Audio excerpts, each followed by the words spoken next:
तो ये चोर कौन है? इसका अगर हम देखें तो जब पहला आदम परमेश्वर ने बनाया, वहीं से इसने क्या किया? हव्वा को भरमाया। आदम को परमेश्वर ने एक आज्ञा दी थी, हाँ, एक बहुत सुंदर अदन का बाग। वो स्वर्गदूतों से बातें करता था, वो किसी भी स्वर्ग में जा सकता था, वो खुदा खुद उससे मिलने आता था। ऐसा संबंध था परमेश्वर का आदम के साथ। और बहुत ही वो पूरी पृथ्वी का अधिकार परमेश्वर ने आदम को दिया था। आदम ने जिसका नाम जो रखा, आज भी वही नाम है। हाँ? अगर शेर को शेर, तो आदम ने उसका नाम रखा। हालेलुया। लेकिन क्या हुआ? ये वही दुष्ट, वही चोर, शैतान जिसको हम बोलते हैं, यदन के बाग में गया और इसने क्या किया? परमेश्वर की आज्ञाकारिता को तोड़ा। और वो परमेश्वर ने कहा वो फल नहीं खाना, उसने वो फल खाया। और जब आज्ञा टूटी, क्या हुआ? सबसे पहले प्रभु के साथ संबंध टूटा। प्रभु की सुनता था, सुनना बंद हो गया। देखता था प्रभु से, वो संबंध खत्म हो गया। हाँ? श्राप आ गया, अधिकार खो दिए, शांति खो दी अपनी, और परमेश्वर के साथ एक अलगाव हो गया। हालेलुया। अनाज्ञाकारिता, अनाज्ञाकारिता। आज हमें लग रहा है मेरी मर्जी है, मैं जैसे मर्जी चलूं, मेरे ऊपर किसी का रोब नहीं। और हम आज, परमेश्वर ने एक सारी सृष्टि आज भी पूरी तरह से परमेश्वर की आज्ञाकारिता में चल रही है। लेकिन एक जिसको परमेश्वर ने अपने स्वरूप और अपनी समानता में बनाया और उसको फ्री विल दी, चुनाव तुम्हारा है। परमेश्वर की आज्ञा माननी है, नहीं माननी है, प्रभु कहता चुनाव। मैं नहीं चाहता कि कोई जबरदस्ती मुझसे प्रेम करे, जबरदस्ती नहीं चाहता प्रभु। प्रभु ने, बाइबल कहती है, जो परमेश्वर से प्रेम करते हैं, यीशु मसीह ने क्या बोला? जो मुझसे प्रेम करेंगे वो मेरी आज्ञाओं को मानेंगे। हालेलुया। जो मुझसे प्रेम करेंगे वो मेरी आज्ञाओं को मानेंगे। हालेलुया। आज प्रभु चाहता है कि हम उसकी आज्ञाकारिता में चलें। और जैसे ही एक व्यक्ति यीशु के पास आता है, यीशु जिसने हमारा संबंध परमेश्वर से द्वारा जोड़ा, और जब आप उसके पीछे चलना शुरू करते हैं, फिर आप वो फल नहीं खाते हैं, फिर आप शैतान के भरमाने में नहीं आते हैं। यूहन्ना 1:15 में लिखा है, एक यूहन्ना 1:15 में, यीशु तुम शरीर की अभिलाषाएं, आंखों की अभिलाषाएं और इस जीवन का घमंड नहीं करते, फिर तुम परमेश्वर की मर्जी पे बने रहते हो। लिखा है जिसके अंदर आंखों की अभिलाषा है, शरीर की अभिलाषा है, जीवन का घमंड है, ये प्रेम पिता की ओर से नहीं है। प्रभु ने कहा जो मेरी इच्छा के ऊपर, हम पढ़ सकते हैं, हाँ? पढ़ेंगे, मैं आपको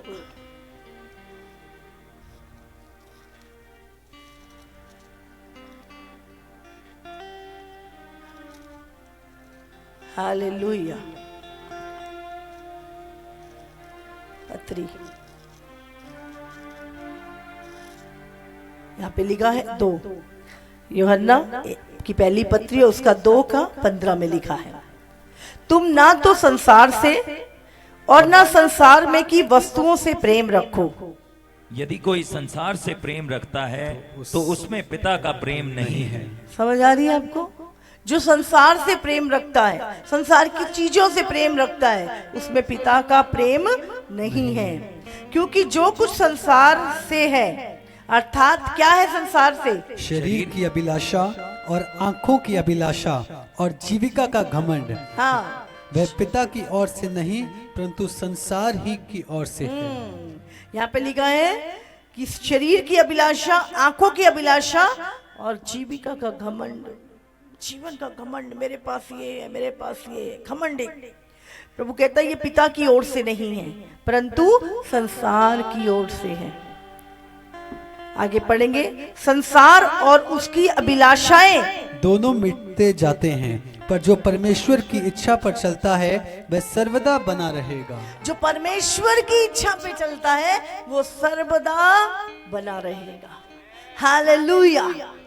आज हम देखते हैं बड़े बड़े किलों को देखते हैं, बड़े बड़े राजाओं के महलों को देखते हैं। हाँ, कोई 500 साल पुराना था, कोई 18वीं शताब्दी का। बड़े बड़े राजा हैं, बड़ा शानो शौकत, बड़ा पैसा, बड़ी चीजें थी। लेकिन आज वो क्या है? खंडर है। समझ आ रही है? कुछ भी दुनिया का क्यों नहीं है, वो कुछ नहीं। संसार और उसकी अभिलाषाएं मिटते जाते हैं, पर जो परमेश्वर की इच्छा पे चलता है, जो परमेश्वर की आज्ञाओं को मानता है, जो परमेश्वर से प्रेम करता है, वो नाश नहीं होगा कभी, वो सर्वदा बना रहेगा। हालेलुया। वो सर्वदा बना रहेगा, उसका कभी अंत नहीं होगा, वो सर्वदा बना रहेगा। हालेलुया। आप जानते हैं जब परमेश्वर ने आदम को बनाया था, कोई मृत्यु नहीं थी, कोई नरक नहीं था, कोई बीमारी नहीं थी, कोई श्राप नहीं था, कोई आंसू नहीं थे, परफेक्ट। लेकिन अनाज्ञाकारिता के कारण ये सारी चीजें, श्राप, बंधन, बीमारियां, हर चीज, गरीबी मनुष्य के जीवन में एंटर हुई। लेकिन धन्यवाद हमारे प्रभु यीशु मसीह का, यीशु ऐसे ही नहीं आया। यीशु मसीह ईसाइयों का गुरु बन के आया, नहीं। हमारा जो टूटा हुआ संबंध था खुदा के साथ, यीशु मसीह पूरी मानव जाति के लिए उस संबंध को जोड़ने के लिए आया। हालेलुया। और कैसे? यीशु मसीह जब यहाँ पर आए, आप जानते हैं, आप मत सोचो यीशु मसीह, हम सोचते हैं परमेश्वर का पुत्र है और परमेश्वर अलग है, यीशु अलग नहीं। मैं आपको बताना चाहती हूँ, परमेश्वर, बाइबल कहती है परमेश्वर को कभी किसी ने नहीं देखा। परमेश्वर क्या है? आत्मा है। समझ रहे? परमेश्वर आत्मा है, लेकिन परमेश्वर मनुष्य फॉर्म में आया, जिसको हमने देखा, जो कौन है? यीशु। हालेलुया। वो जो था, जो है और जो आने वाला है, जो आज, कल और युगानुयुग एक सा है, जो कभी बदलता नहीं। तो यीशु मसीह ऐसा नहीं कि पैदा हुआ, समझ रहे हैं? वो परमेश्वर क्या है? परमेश्वर मनुष्य बनकर इस संसार में आया। किसके द्वारा पैदा हुआ यीशु मसीह? बाइबल कहती जब मरियम के पास वो दूत आया, उसने क्या बोला? तू गर्भवती होगी, तेरे पुत्र होगा। उससे कैसे होगा? उसने खुदा का आत्मा, परमेश्वर का पवित्र आत्मा तुझ पे उतरेगा। तो पवित्र आत्मा कौन? परमेश्वर का आत्मा। समझ रहे? तो यीशु कैसे आया? परमेश्वर का आत्मा मनुष्य फॉर्म में आया। हालेलुया। खुदा इंसान बन के आया और हमारे बीच में रहा। हमने उसे देखा, हमने जाना परमेश्वर कैसा है। कैसा था यीशु? फिर प्रेम करता था, उसके अंदर दया से भरपूर था, अंधों की आंखें खोली, बंदियों को आजाद किया उसने। और उससे भी बढ़ के जो आपका और मेरा टूटा हुआ संबंध था। देखो आज अगर यीशु मसीह सिर्फ बीमारों को चंगा करने, ये सब चीजें करने के लिए आता, वो तो जब करता था तो कहता था बताना भी मत किसी को। क्यों? केवल वो करने नहीं आया था। समझ रहे? हमारा जो संबंध पिता से टूटा हुआ था, क्योंकि बाइबल कहती है परमेश्वर क्या है? पवित्र है, अति पवित्र। और हम पापी हो गए थे जब हम शैतान के अधीन हो गए थे। हमने अनाज्ञाकारिता की और शैतान का कंट्रोल हमारे ऊपर आ गया और हम कि हजारों साल दुष्ट बन के रह गए। दुष्टता हमारे अंदर से, बाइबल में लिखा मनुष्य के मन में जो कुछ पैदा होता था वो बुराई होता था। जलन से भरे हुए, गुस्से से भरे हुए, बदले की भावना से भरे हुए, लालच से भरे हुए, क्रोध से भरे हुए। लेकिन प्रभु यीशु आया और उसने क्या, वो पहला आदम भी पुत्र था और यीशु मसीह भी क्या था, पुत्र था। वो पुत्र बन के इसलिए आया ताकि पुत्र के बदले, पुत्र के पापों के लिए, पहले पुत्र के पापों के लिए वो क्रूस में जा सके। और वो कैसे गया?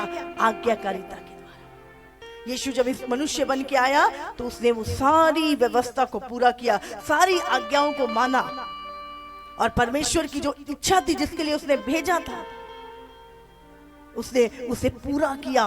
और उसके बाद सबसे बड़ा जो प्रॉब्लम थी मनुष्य की, परमेश्वर को ना जानना, वो टूटा हुआ संबंध फिर से परमेश्वर यीशु ने बनाया। और जो मौत सबसे बड़ी भयानक, आज सबसे ज्यादा डर किससे लगता है? हाँ, इंसान को सबसे ज्यादा डर कैसे लगता है? आज जितना भी तुम कुछ कर रहे हो, किस लिए कर रहे हो? हम पढ़ रहे हैं, अच्छी जॉब मिल जाएगी, अच्छा तनख्वाह आएगी, अच्छा खाएंगे हाँ, अच्छा पैसा होगा, सेविंग होगी, कल को बीमार पड़ गए, हाँ इलाज कराने के लिए पैसा होगा, मर ना जाए। बचपन से लेके बुढ़ापे तक एक ही चीज, जितना भी तुम कुछ कर रहे हो, संसार कर रहा है, वो एक ही डर है उनके अंदर, वो डर है मौत का। हालेलुया। और सबसे बड़ा दुश्मन मौत। आप जानते हैं मौत को सामर्थ कैसे मिली? जब उसने अनाज्ञाकारिता की। और यीशु मसीह जब आया तो सबसे बड़ा शत्रु जो हमारा मौत थी, यीशु मसीह जब क्रूस पे मारा गया और उसने हमारे पापों को क्षमा किया, और तीसरे दिन जब यीशु मुर्दों में से जी उठा, वो मौत को उसने हरा दिया। और फिर वो कहता है, ऐ मौत तेरा डंक कहां, तेरी जय कहां रही? मौत हार गई। और अब जितने भी प्रभु यीशु मसीह के ऊपर विश्वास करेंगे वो मौत का मुंह नहीं, अनंत काल का जीवन को देखेंगे। हालेलुया। तो जब हमारा स्वभाव, जब हम परमेश्वर में आए, हम यीशु मसीह के पास आए और हमने प्रभु के वचन को जाना, पवित्र आत्मा हम में आया, धीरे धीरे धीरे क्या हुआ? हम बदलने लगे, हमारा नेचर बदलने लगा, हमारा स्वभाव बदलने लगा। कैसे? यीशु पवित्र आत्मा हम में आके रहने लगा। हालेलुया। इसीलिए यीशु मसीह ने कहा, शरीर के काम और आत्मा के काम। अभी भी प्रभु कहता है जो शरीर के काम कर रहे हैं, अगर आपके अंदर जलन है तो समझ लो दुष्ट आत्मा आपके भीतर है। आपके अंदर बदले की भावना है, शैतान ने अभी भी आपके माइंड को पकड़ा हुआ है। अभी भी चोरियां, अभी भी झूठ, अभी भी पाप आपके जीवन में। इसका मतलब अभी तक कंट्रोल शैतान का आपके ऊपर। हालेलुया। अपना कंट्रोल पूरा पवित्र आत्मा के हाथ में। जब आप परमेश्वर से प्रेम करते हो, आपको चिंता होती है, प्रभु मुझसे नाराज ना हो जाए, प्रभु मुझसे दूर ना हो जाए। तो आप हर समय ये ध्यान रखते हो कि वचन में क्या लिखा है, प्रभु की इच्छा क्या है। आप क्या करते हो? आज्ञाकारिता में चलते हो। हालेलुया। आप प्रतिदिन आज्ञाकारिता में चलते हो। और जब एक व्यक्ति आज्ञाकारिता में चलता है, फिर परमेश्वर उसके जीवन से, फिर शैतान का कंट्रोल नहीं रहता। वो तुम्हें मारना चाहता है, मार नहीं सकता। वो तुम्हारे लिए बहुत युक्तियां बनाता है, पर वो युक्तियां उसकी फेल हो जाती है। क्यों? क्योंकि तुम आज्ञाकारी हो। तुम उस सरपंच को कान नहीं दे रहे हो। तुम किसी को अपने से, प्रभु से अलग नहीं होने दे रहे। प्रभु ने क्या बोला? लूका 10:19 में लिखा है, जब यीशु मसीह के चेले, उसने कहा मैं तुम्हें सांपों और बिच्छुओं को रौंदने की सामर्थ देता हूं। वो सांप और बिच्छू कौन? आज भी है वो सांप और बिच्छू। हमने कल देखा कितने सारे लोगों को शैतान ने पकड़ा हुआ था, उस सरपंच ने पकड़ा हुआ था। वो क्या है? दुष्ट आत्मा है।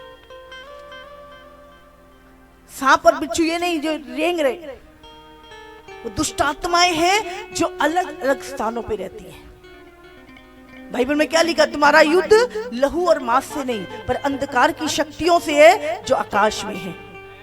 हालेलुया। लेकिन हम आपस में लड़ते रहते हैं, अरे उसने मुझ पर टूना कर दिया, उसने मेरा बुरा कर दिया, उसने मेरी चुगली कर दी, इसलिए मेरा ये हो गया। हम क्या करते हैं? आपस में लड़ते रहते हैं। और शैतान खूब मजे करता है बैठ के। हाँ, वो नहीं चाहता कि आप सच्चाई को जाने। हमारा एक ही एनिमी है, एक ही दुश्मन है, और वो है शैतान। और बाइबल कहती तुम उसकी युक्तियों से अनजान नहीं हो। तुम्हें पता है क्या कौन सी बातें, क्योंकि प्रभु ने लिख के दी है हमें, कौन सी चीजें उसकी ओर से हैं। इसीलिए प्रभु ने कहा दुष्ट शैतान को अपने जीवन में अवसर मत दो। जो भी दुष्ट आपको परमेश्वर की आज्ञाकारिता से दूर करने आता है, उसकी हजूरी से दूर करने आता है, आपसे झूठ बोलता है, आपको भरमाता है, उसको दूर कर दो। बोले जा यहां से, मैं खुदा का हूं, मैं उसकी आज्ञा पे चलूंगा, मैं परमेश्वर का बेटा हूं। हालेलुया। अपने आप को उसका शिकार मत बनाओ। ये आज हमारे ऊपर है। आज भी हमने बोला शैतान आता है, वो कैसे आता है? जैसे वो हव्वा के पास आया, समझ रहे? शैतान वो लाल सींग लगा के, काला मुंह करके, लंबे लंबे बाल, ऐसे ऐसे नहीं आता। हमें लगता है ऐसे ऐसे आता है, सपने में आया तो वो आया है। नहीं, शैतान कैसे आया? वो सरपंट कैसे आता है तुम्हारे पास? जब वो आता है तो तुम्हें अभिलाषाओं को दिखाता है। देखिए कितना अच्छा है ना, देखिए तुझे कितना प्यार करता है ना, ये तेरी कितनी केयर करता है ना, ये देख कितना तेरा काम बन जाएगा, तेरे पास इतना पैसा आ जाएगा, तेरे को ऊंची पदवी मिल जाएगी। बस क्या है, छोटा सा तो कॉम्प्रोमाइज करना है, कोई बात नहीं। शरीर की अभिलाषाएं, आंखों की अभिलाषाएं, धन का लालच, बड़ी बड़ी संपत्तियों का लालच, चीजों का लालच। आज भी शैतान क्या, बुद्धि का लालच, छोटा सा कॉम्प्रोमाइज करना है, कोई बात नहीं, तेरे को एक अच्छी सीट मिल जाएगी कॉलेज में, अच्छा यूनिवर्सिटी में मिल जाएगी, तू कनाडा चला जाएगा।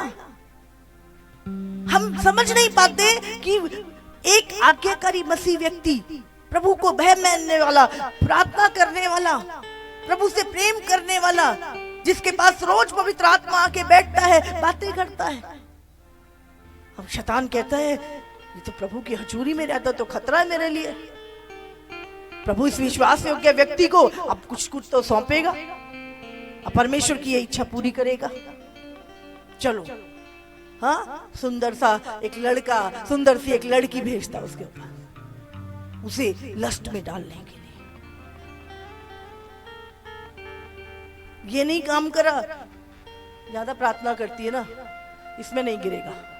चलो, इसके पास थोड़ा धन की कमी है, वो क्या करता है, 2 नंबर का धन लेके आता है आपके पास, लालच लेके आता आपके पास, कुछ ना कुछ।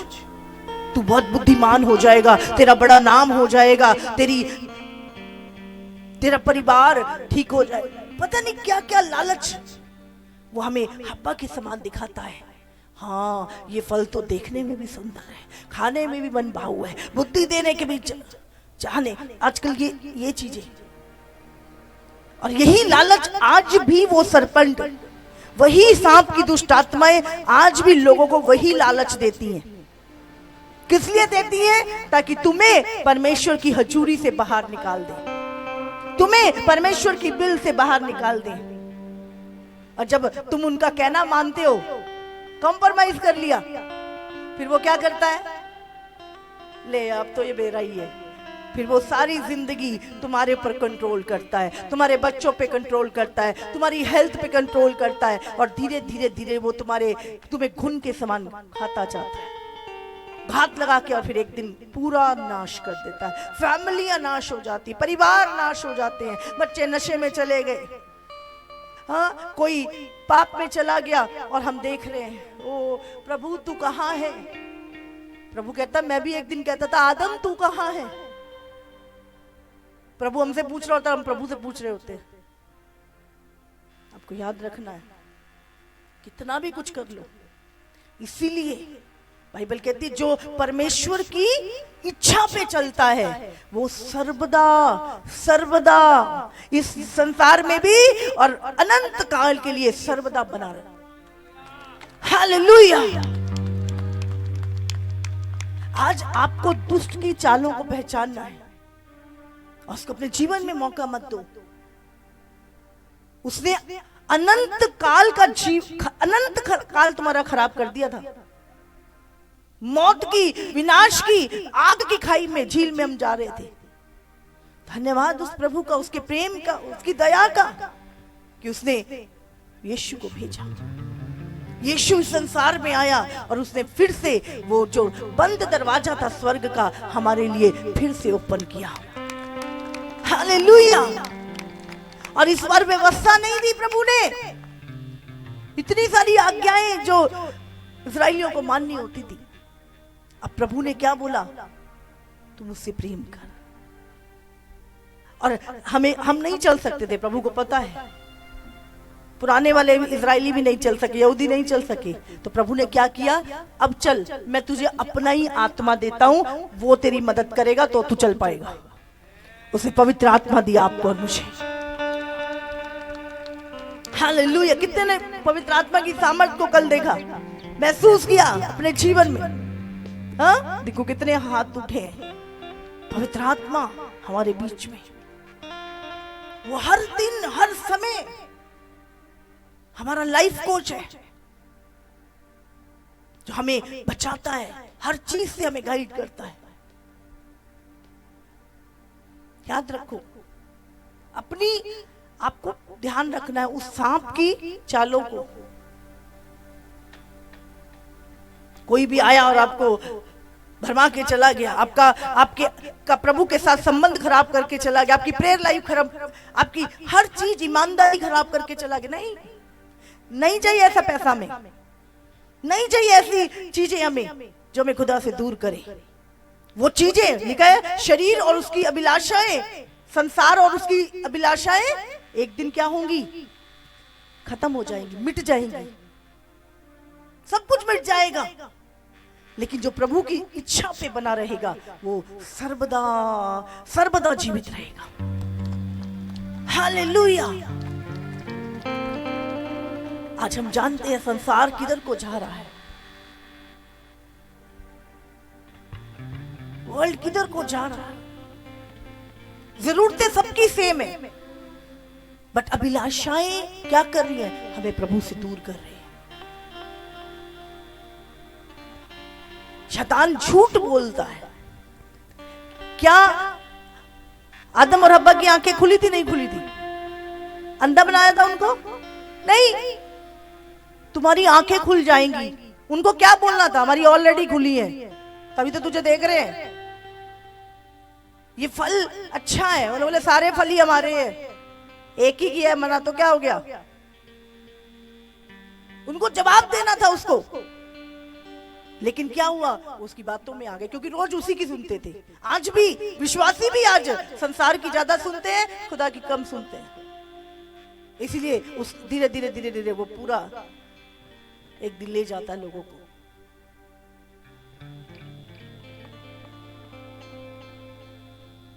खुदा आपकी कब सुनता है? मैं बता रही थी, एक बार ये पास्टर छत्तीसगढ़ में मुझे मिले, कहते हुए, मम्मा जी मुझे एक बताओ, मैं 16 साल से मिनिस्ट्री में हूं, आप कमांड करते हो वही चीज होती है, आप जो जो बोल रहे थे वो हो रहा था, आपने बोला ऐसा हो, वही चीजें काम कर रही थी, कैसे? मैंने बोला मुझे भी नहीं पता कैसे। थोड़ी देर तो मैं भी चौंक गई कि कैसे, क्योंकि चमत्कार को तुम एक्सप्लेन नहीं कर सकती। हाँ? फिर पवित्र आत्मा ने बोला इसको बोलो।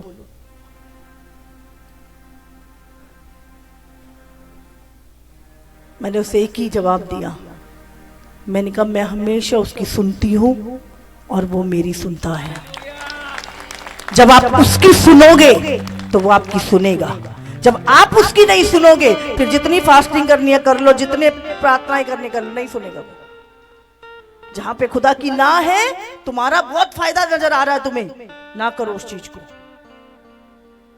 जहां पे खुदा की हाँ है, भले वहां कुछ नजर नहीं आ रहा आपको, लेकिन वहीं पे आपकी आशीष छुपी है। इसीलिए अपनी आंखों की अभिलाषाओं को देख के नहीं, अपने डिसीजन खुदा की इच्छा में रखो। जब आप प्रभु की सुनोगे, प्रभु ऐसा, जिसने तुम्हें आंखें दी वो अंधा नहीं है, जिसने तुम्हें कान दिए वो बहरा नहीं है। हमारा परमेश्वर ये गमला नहीं है, बुत नहीं है। हाँ, हमारा परमेश्वर जीवित है, वो जीवित परमेश्वर है। वो हमें देखता है, हमें सुनता है। हालेलुया। आज क्यों प्रॉब्लम है? प्रभु के नियम टूट रहे हैं। अभी प्रभु के लॉ है हर चीज की, है ना। हम पानी में कोई चीज डालते ऊपर तैरती है, ऊपर की ओर आती है, ये भी एक लॉ है। हम गेंद ऊपर को फेंकते हैं, वो नीचे को आती है, ये भी एक लॉ है।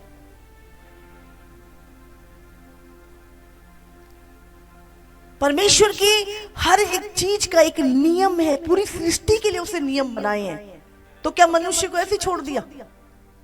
आप पेरेंट्स हैं, आप माता पिता हैं, आप अपने बच्चों को दिन में पता नहीं कितनी बार करेक्ट करते हो नहीं करते?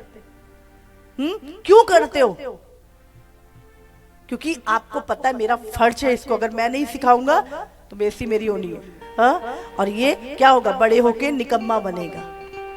तो आप क्या करते हो? उसको करेक्ट करते हो। दिन में पता नहीं कितनी बार आप करेक्शन करते हो अपने बच्चों की लाइफ में। तो क्या हम खुदा के बच्चे नहीं है कि नहीं है? बताओ। वो हमारी करेक्शन करेगा कि नहीं करेगा? कहते अगर तो तुम उस पिता की संतान हो तो वो तुम्हारी करेक्शन करेगा। अगर व्यभिचार की संतान हो तो पता ही नहीं किसके हो, तो जैसे भी जियो, पाप करो, जो भी करो, कुछ कोई मतलब नहीं, तुम्हारा बाप ही नहीं है। लेकिन अगर पिता है सिर पे तो वो तुम्हें सिद्ध करेगा, तुम्हें सिद्ध बनाएगा, तुम्हें पवित्र बनाएगा। हालेलुया। इसलिए मत भागो परमेश्वर से, परमेश्वर के पास आओ। प्रभु तू मुझे बना। माता पिता की डांट भी हमें बुरी लगती है, बच्चों को सबसे ज्यादा। मम्मी सारा दिन पढ़ने के लिए बोलती है, हमेशा डांटती रहती है। वो देखो आंटी कितना प्यार करती है। हाँ? आंटी के पास तुम सिर्फ आधा घंटे के लिए हो, माँ की तुम्हारी जिम्मेवारी है। हाँ? उनको उनकी जिम्मेवारी, वो तुम्हारी चिंता करते। समझ रहे? हमें क्या है, एक जिम्मेवारी दी है प्रभु ने। इसीलिए बाइबल में क्या लिखा है, अपने बच्चे को उसी मार्ग की शिक्षा दे जिसमें उसको बुढ़ापे तक चलना है। हालेलुया। दाऊद, हम पढ़ते हैं, अरे सुलेमान बड़ा, सुलेमान को किसने सिखाया प्रभु से संबंध रखना? दाऊद ने। जब प्रभु आया, क्या मांगना है उसको पता था, उसको पहले से ट्रेन किया गया था, उसको पहले से परमेश्वर की बातें दाऊद के द्वारा समझाई गई थी। ऐसे ही नहीं नीति वचन और सबोपदेशक उसने लिख दिया। बाइबल में लिखा 3000 से भी ज्यादा नीति वचन उसने लिखे हैं, सब नहीं लिखे गए बाइबल में। इतने नीति वचन सुलेमान के द्वारा लिखे गए। दूर दूर से उसकी बुद्धि की बातें लोग सुनने आते थे, देखने आते थे। इतनी परफेक्शन थी उसकी लाइफ में। वो परफेक्शन ऐसे ही नहीं आई थी, उसका पिता दाऊद उसे बचपन से ही खुदा की हजूरी में चलाता था। खुदा की हजूरी में जब अगर आप धर्मी माता पिता हैं, आपके बच्चे धर्मी बनेंगे। आज आप पाप में हैं, कल को उम्मीद मत करिए, जो तुम करोगे वो तुम्हारी औलाद करेगी। इसीलिए धर्मी जीवन, बाइबल में लिखा है कि मैं आज संडे बता रही थी कि धर्मी जन के बच्चे कभी भीख मांगते नहीं देखे गए। करोड़पतियों के बच्चे आपने भीख मांगते देखे होंगे, करोड़पतियों को करोड़पति बनते हुए देखा होगा, लेकिन धर्मी जन के बच्चे कभी भीख नहीं मांगते। क्योंकि बाइबल कहती है उनकी हजारों पीढ़ियों के ऊपर परमेश्वर करुणा करता रहता है, हजारों पीढ़ियों के ऊपर। आपको लग रहा है ज्यादा इनको पढ़ा के या ज्यादा इनको संसार की में लिप्त करके या संसार की नकल करके इनकी लाइफ बनेगी, जीरो होगी इनकी लाइफ। खुदा के वचन पे चला, खुदा के भय में, उसके वचन में बढ़ाओगे, वो क्या, उसकी आने वाली संतानें भी ब्लेस होंगी। आज प्रॉब्लम ही यहीं पर आ रही है, नींव छोड़ दी और ऊपर से ब्लेसिंग चाहते हैं हम। वो आएगी भी ना, हवा की तरह उड़ जाएगी। एक तरफ से आशीष दिखेगी, चार तरफ से नाश दिखेगा आपको। हालेलुया। हमेशा प्रभु का भय। आज परिवारों में प्रॉब्लम इसीलिए खुदा का डर नहीं है, ना अपने अंदर रखा ना अपने को बच्चों में डाला। आज बच्चे माँ बाप की बेइज्जती कर रहे हैं, अपनी मर्जी कर रहे हैं। अधीनगी, अगर आप अधीन हो, आपने उनको खुदा के अधीन सिखाया है, वो ब्लेस होते जाएंगे। वो कहीं भी रहे वो ब्लेस होंगे। आप 10 साल बाइबल की पीएचडी कर लो, लेकिन अगर आप वचन पे चल नहीं रहे तो आपकी थ्योरियां कागज के टुकड़े और कुछ नहीं। कौन सी बाइबल थी चेलों के हाथ में, बताओ, थी क्या? नहीं, जब प्रचार करते थे 3000 एक बार में आते थे। क्या था? उनकी लाइफ प्रैक्टिकल थी। पौलुस कहता तू मेरा अनुकरण कर, जैसे मैं चलता हूं तू मेरे पीछे चल, जैसे मैं मसीह के पीछे चलता हूं। आज बहुत प्रचार है, आज बहुत सारी चीजें हैं, पर हमें एग्जाम्पल यीशु जैसा दिखने को नहीं मिलता। सब कहते हैं यीशु जैसे बनो, यीशु जैसे बनो। हम दूसरों को बनाने में लगे हैं यीशु जैसे, हमें खुद हम ऐसे बने कि हम कह सके देख जैसे मैं चलता हूं ना, मेरे जैसे चल यीशु के साथ। आपको खुद यीशु बनना है।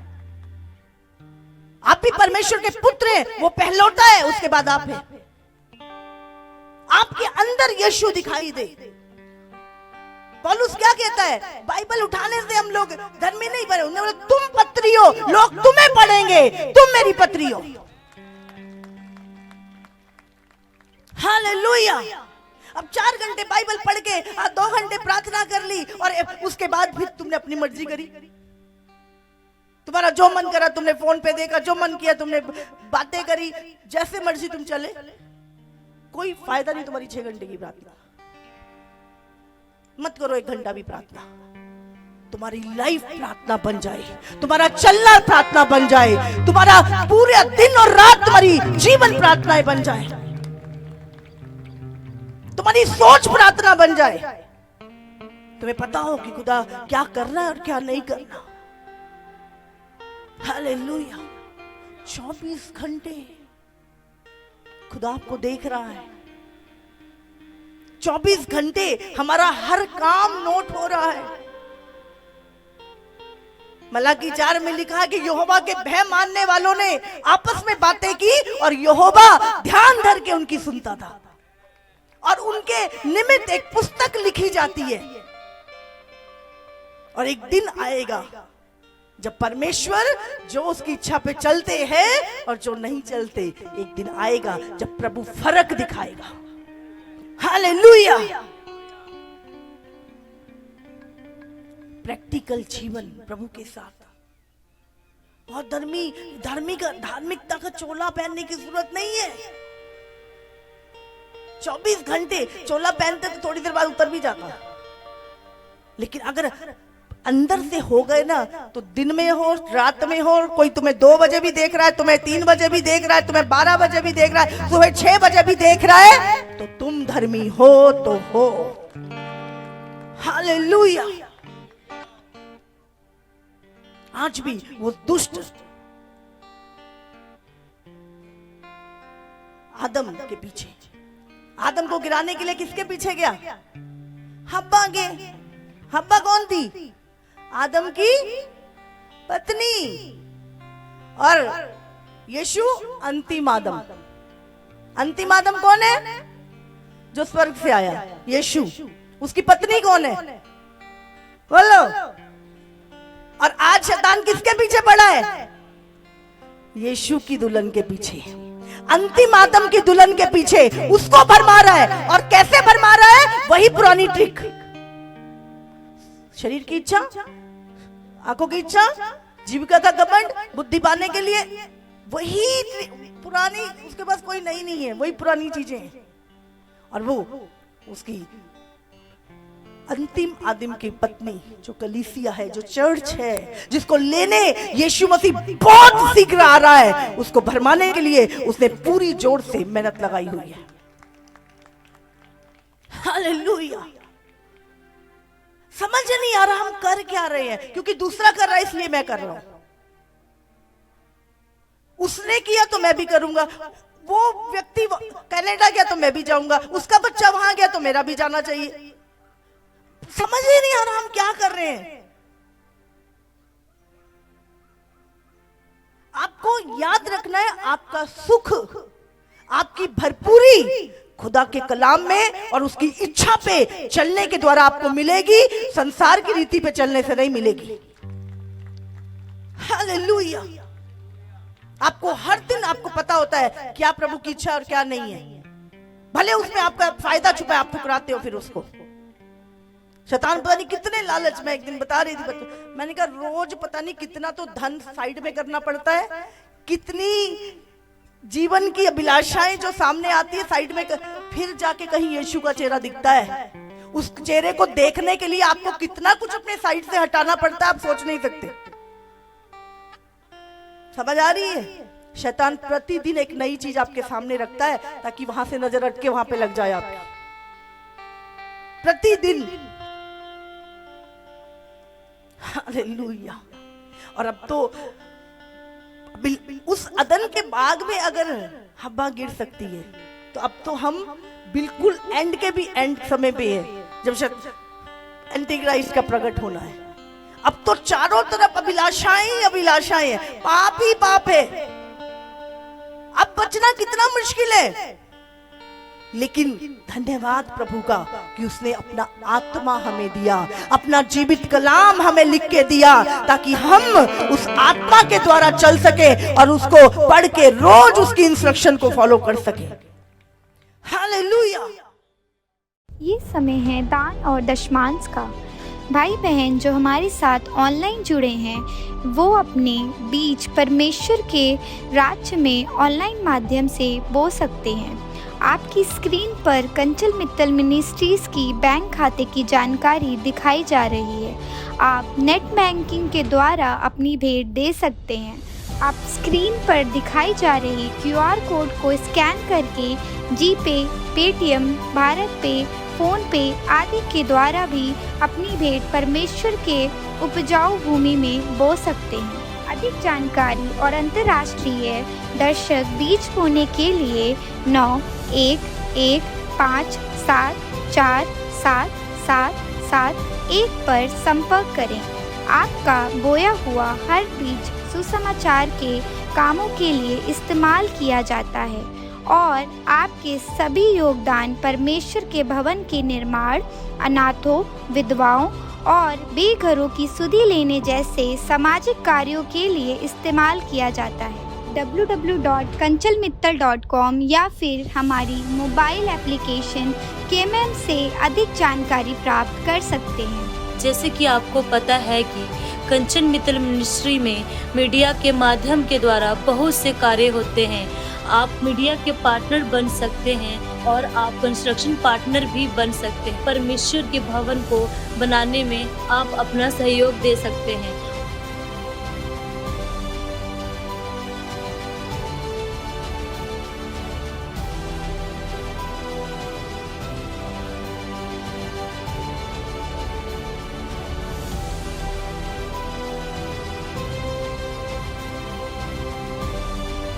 और आप हमारे प्रेयर टावर के पार्टनर भी बन सकते हैं।